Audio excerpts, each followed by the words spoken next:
Atención, vamos a llegar a lo que usted está viendo en pantalla. Esto es oficial. Esto fue la decisión que se entregó el día de hoy, en donde se suspende por motivos de la cuarentena la procesión de la Santa Misa del Señor de la Agonía, la representación más icónica del centro de Santiago sobre el Hijo de Dios, cuya figura ha estado vinculado a distintas leyendas y mitos fundacionales, precisamente por el vínculo que hay con la famosa Quintrala y también por los grandes terremotos que ha ocurrido. Cada vez que se ha negado a hacer esta procesión, solo en 2 ocasiones ha ocurrido. Ahora esta es la tercera y hasta el momento ha sido tautológicamente el producto de grandes sismos históricos en nuestro país. Así que vamos a ver cómo vamos a llegar a esta situación. Sí, así es. Ya vamos a llegar a eso porque precisamente hoy se cumplen 373 años de aquel terremoto, Juan Andrés Salfate. De 1647. Ya que no tendremos procesión, vamos a ver qué sucede por estos días, si realmente se cumple o no esta especie de profecía o de tradición de que cada vez que no se saca el Cristo a la calle tiembla. Pero quiero que partamos por eso.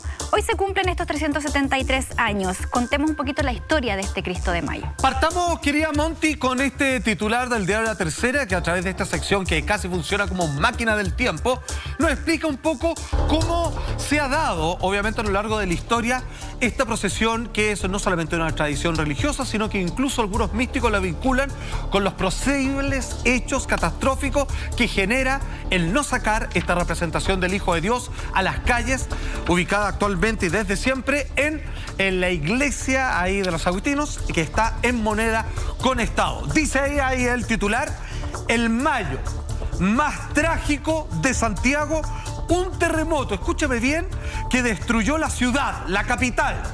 El Cristo salvado de milagro junto con la Quintrala. Estamos hablando de una época, 1647, donde en la ciudad capital de Chile, Santiago, vivían aproximadamente 4.000 personas. Eran, por supuesto, otras formas de edificación, pero este terremoto tremendamente devastador, que se calculó en un 8.5 en la escala Richter, terminó pulverizando a la mitad de la población de la región metropolitana. La mitad. Simplemente fueron despachados 1.000 personas producto del derrumbe, el susto que esto generó, tremenda calamidad. Y posteriormente, en las épocas de lluvia, que antes, cuando el clima estaba más o menos clarito, más definido, bien definido en sus estaciones, producto del frío, de la hambruna, de la falta de abastecimiento y como decía, del desalojo de cantidad de personas que se quedaron sin techo, terminaron muriendo 1.000 personas más. A buen entendedor y en la matemática simple, la mitad de Santiago, producto del terremoto 1647, terminó completamente en el suelo. Estamos haciendo pequeños adelantos de cómo va a ir manejándose esta conversación, porque también lo decía el titular de Culto de la Tercera, una conexión entre el Cristo de Mayo y la Quintrala, la temida Quintrala en muchas ocasiones, Salfate, que incluso la mitología habla de que estuvo en la casa de ella. En algún momento se habla, esto es parte de la historia no confirmada, pero es 2 de los carriles que se aceptan como el cano de esta leyenda. Supuestamente el Cristo que usted está viendo en pantalla habría pertenecido a la familia y estaría en alguno de los aposentos de la Quintrala, ¿cierto? De Catalina de los Ríos y Lisperger. ¿Qué es lo que pasa? Que en algún momento ella, como su carácter claramente bien sabido, de como nos lo enseñan en el colegio, se habría enojado y habría hecho expulsar esta imagen del Hijo de Dios, tratándolo como si fuera un hombre más. Pero después habrían hecho las paces y una tradición que hasta el día de hoy se conserva representada en el prender un par de velas. No me cuentes más, no me lo cuentes más, porque esta información que también se ha sacado del libro de Benjamín, La corona de espina, que muchas personas dicen que hay que creerle la mitad a algunos historiadores, ¿cierto? Pero es información que se va entregando. Tú hablabas de la conexión entre la Quintrala justamente y el Cristo de Mayo, y desde ahí quiero, si puedo empezar a revisar la historia, porque dentro de estas conexiones hay una que ya va, y se la voy a dejar a los numerólogos. En 1604 es una fecha bien importante. Primero, es la fecha en que nace la Quintrala, querido Salfate, querida Monty, pero además en 1604 llega a nuestro país un fraile muy importante y que está relacionado con el Cristo de Mayo. Exactamente, estamos hablando del año 1604, cuando este fraile, este cura, Pedro de Figueroa, llega obviamente del Perú y hay que decirlo, siento que podemos decir que sin lugar a duda, y sobre todo en aquellos tiempos Chile, es un país tremendamente religioso, particularmente católico. Había una ventaja bastante pronunciada en nuestros países vecinos. Perú, por ejemplo, que tiene incluso más iglesias que nosotros, había una devoción tal que se mantiene hasta esta fecha de que habían muchas representaciones cristológicas y que son parte de las figuras de apóstoles, vírgenes, etcétera, etcétera, vinculadas al cristianismo católico. Y cuando este hombre llega a Chile, llega a la capital, hace un paseo primero por la zona norte y luego llega a la región metropolitana, se da cuenta de que hay una escasez, que si bien hay iglesias, la verdad que no existen las suficientes figuras religiosas donde los devotos, donde los feligreses puedan presentar sus respetos. Este hombre, antiguamente, personas de múltiples talentos, decide con sus propias manitos agarrar un trozo de madera y él mismo comenzar a tallar la figura de Cristo. Por supuesto, basado en las distintas representaciones, particularmente de las pinturas renacentistas, y es bautizado, renombrado a partir de su creador como el Cristo de la Agonía. Es por eso que, hay que reconocerlo, particularmente esta figura que está en esta iglesia de Estado con Agustina, en esa esquina, tiene una cara de un marcadísimo y tremendamente explícito sufrimiento, que es obviamente de Cristo ahí en la cruz. Y considerando también el contexto en el que Santiago, de la época de la colonia, en ese entonces la Iglesia Católica tenía mucho poder político y también económico.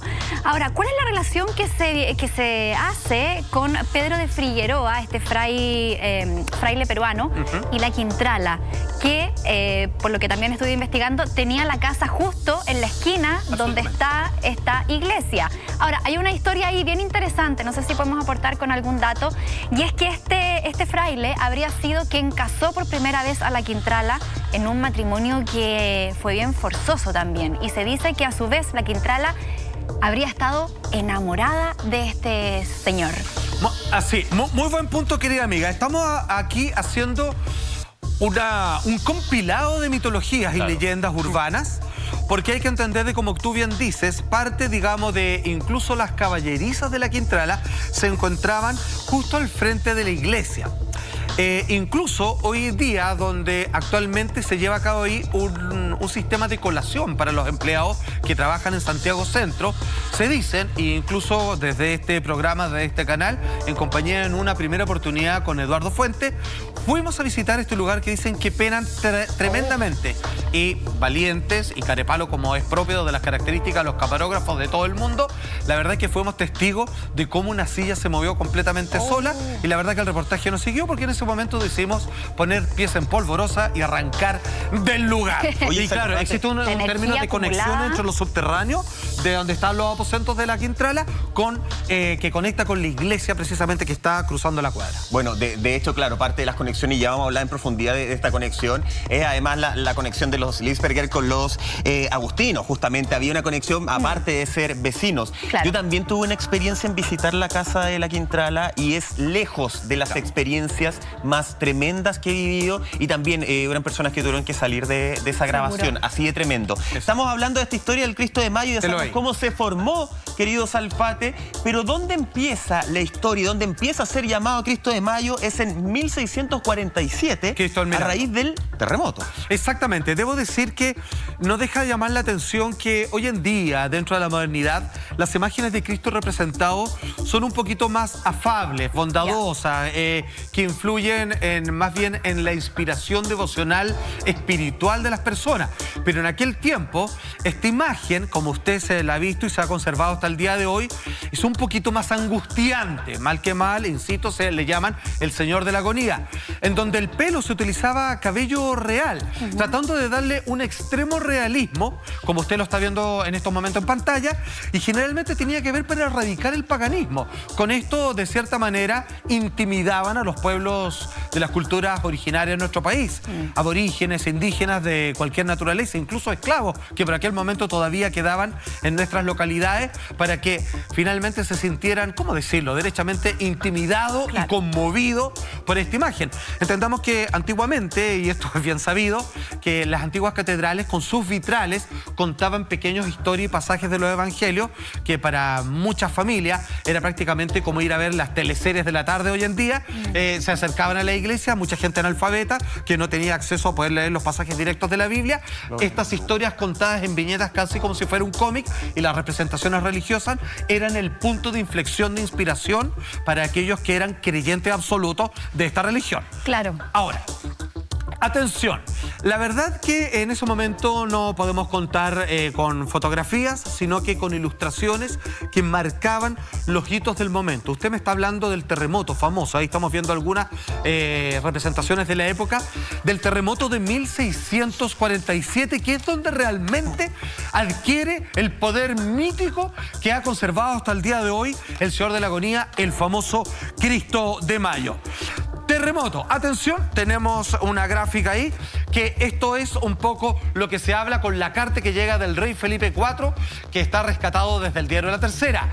Cayó tan a plomo la ciudad, fue tan devastador este terremoto y con tanto silencio posterior, que siendo el estruendo tan horrible que nadie creyó, sino que solo en su casa había sucedido la calamidad. Fue tan impresionantemente el destrozo que las personas decían, esto fue por algún accidente y la casa solamente se derrumbó para mí, que estoy viviendo acá. Y solo al salir se dieron cuenta que esto parecía una imagen post-apocalíptica. Aparte que, claro, en esa época había cero cultura sísmica, no se hablaba de este tipo de cosas. Solo 3 minutos duró, ¿ah? Pero bastante largo, o sea, nosotros tuvimos el del 2010 que también duró 3 minutos y algo y fue tremendo. Imagínate en esa época con las construcciones de adobe, donde las construcciones más firmes efectivamente eran las iglesias, donde posterior a eso hubo mucha pobreza, mucha hambruna, la gente pasó frío, se vino una crisis sanitaria tremenda también. Entonces, en un contexto histórico que marca muchísimo. De hecho, volviendo un poco al tema de que la iglesia tenía mucho poder en esa época, se habló en un minuto de cambiar la ciudad de Santiago a otro lugar, o un poco más al norte o más al sur, pero la Iglesia Católica, como tenía todo el poder económico, es decir, ellos le prestaban plata a la gente y a su vez la gente ponía como en garantía sus casas. Por lo tanto, si se iban, se les quebraba el negocio y toda esta institución financiera que representaba la Iglesia Católica en esa época. Entonces, sin duda que fue en un contexto terrible donde no había información. Incluso en la cárcel, fíjate, también leía un dato muy curioso, que los presos se asustaron tanto que ni siquiera trataron de escapar porque no entendían qué era lo que estaba sucediendo. De hecho, ¿cierto? eso fue tácitamente así, implícitamente así. Lo que pasa es que en la cárcel se cayeron los murallones principales y los presos quedaron con la libertad simplemente cruzando con un par de pasos. Y cuando fue la policía a ver qué había quedado de las distintas instituciones dentro de esta ciudad, se dieron cuenta que los presos estaban todos acumulados, apretaditos, muertos de susto, sin siquiera ninguno de ellos intentar escapar, porque la verdad es que nadie en ese momento se sentía seguro en la ciudad. Les recuerdo, vivían 4.000, apenas 4.000 personas en la ciudad de Santiago, y en una primera pasada, producto del terremoto mismo, murieron 1.000. Y en una ciudad posteriormente terminó muriendo otros 1.000 más. O sea, el 50% de la población de 1647 de la ciudad de Santiago falleció a causa de este sismo. Y Santiago, perdón, sí, que quería precisar que Santiago en esa época era muy chiquitito, o sea, es lo que hoy día conocemos como el casco histórico solamente. Exacto. No es el gran Santiago como Ojo, que además es lo que nosotros podemos precisar hoy día con la historia, pero pueden existir fácilmente más fallecidos que no pasaron a ser contabilizados. Sin lugar a duda, Mike. Recordemos que en ese minuto las comunicaciones eran prácticamente nulas. De hecho, quien estaba como gobernador, de alguna forma, por darle una figura a que era Santiago en ese momento, se enteró recién el 20 y tanto de mayo de este terremoto, porque él no estaba presente en Santiago, estaba presente, si mal no me equivoco, en Concepción. Absolutamente. Estaba justamente haciendo unas labores y se viene a enterar recién. Que también tiene que ver con el Cristo de Mayo Concepción, ojo con eso. Y también lo vamos a detallar después. Oye. Entonces, hay un tema justamente en que acá no existe comunicación y todo tiene que ver con que la gente sentía que era un castigo divino. La iglesia, no solamente la religión era importante, la iglesia manejaba la política. La política en ese momento iba de la mano de la religión y la gente, y por eso eso tal vez siento que los presos no quisieron escaparse, porque también había un sentir que, oye, nos están castigando, y acá mientras más juntos, alguna imagen que quede levantada de Cristo es como nos podemos salvar. Vamos a ir ahí. Atención con lo siguiente, para que ustedes entiendan de cuán fuerte fue este terremoto, cuán mortífero fue para los ciudadanos de esta ciudad en la cual nosotros que estamos acá vivimos hasta el día de hoy, es que fue denominada como el apocalipsis del 13 de mayo.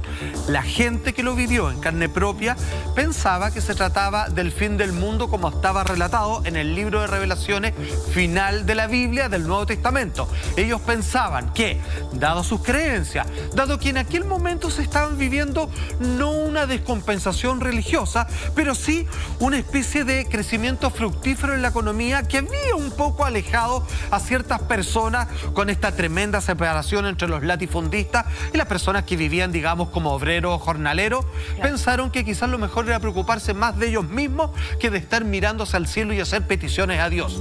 Finalmente, cuando golpea esto el 13 de mayo de 1647, es denominado el Apocalipsis, porque pensaban que, derechamente, como decía Michael, sería un castigo divino. De hecho, tenemos el dicho de una facultada, de una historiadora, ella es Alejandra Araya, quien nos explica al respecto.